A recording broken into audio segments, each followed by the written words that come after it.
આજરોજ સાંજે 6 વાગ્યા પછી જે અમારા ગામમાં લીઝના બ્લોક પાસ થયા છે એમાં છેલ્લા 1 મહિનાથી ધમધોકાર રેતી ચોરી ચાલે છે રોયલ્ટી વગરની.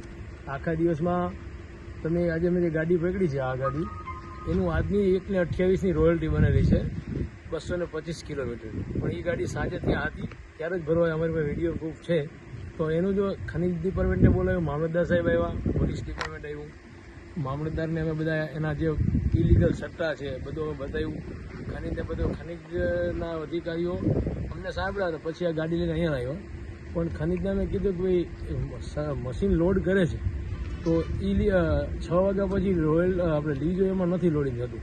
તો એમને એનો સ્પષ્ટ નહોતો કે અમે આ લીઝમાં પડ્યું છે એટલે સીલ ના કરી શકીએ. ખરેખર તો મશીન પણ ઇલીગલ લોડિંગ કરતું હતું અને ગ્રામ પંચાયત અને સરકારને રોયલ્ટીનું બહુ નુકસાન જાય છે અને આખો દિવસ ચાલુ હોય છે.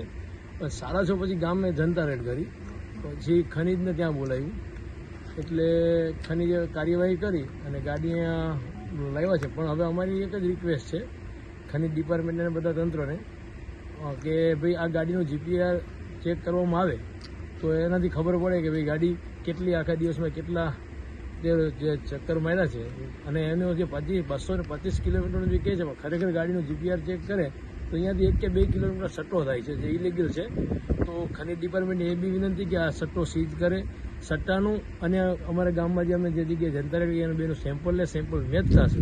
બરાબર, ઇલીગલ સટ્ટો કરે છે, રાતે ચલાવે છે, દિવસે ચલાવે છે. રોયલ્ટી તમે આખા 1 મહિનામાં જે બ્લોક પાસ થયો ત્યારથી અત્યાર સુધીની રોયલ્ટી અમને ગ્રામ પંચાયતના સદસ્ય તરીકે આપે. જો ખનિજ માફિયાઓ તો એવું જ કહે છે કે આ તમારો કોઈ હક નથી, તમારા બાપનું કાંઈ છે નહીં, નદીમાં આવવું નહીં. એ જે ગ્રામ પંચાયતનો સદસ્ય છું મને પણ નથી આપતો. ખરેખર ખનિજ ડિપાર્ટમેન્ટને એ પણ છે કે તમે અમને રેકોર્ડ આપો. અને અમે આજથી 1 મહિના પહેલાં અમે આરટીઆઈ કરેલી છે એના ડિપાર્ટમેન્ટ માટે, આપણે ડિટેલ માટે. બીજું કે જે તે સમયે ખનિજવાળા ઇન્સ્પેક્શન માટે આવેલા ત્યારે પણ એક જે C11નું જે બોર્ડ છે એ આ લીધથી 20 ફૂટ બહાર છે. ત્યારે બી અમે જાણ કે હજી એનું કોઈ ડિસિઝન લેવાનું. બેફામ હવે જે તંત્રને મિલીભગત હોય કે બેફામ રેતી ચોરી ચાલે છે, રોયલ્ટીનું નુકસાન છે, ગામને પણ નુકસાન છે અને સરકારને નુકસાન છે.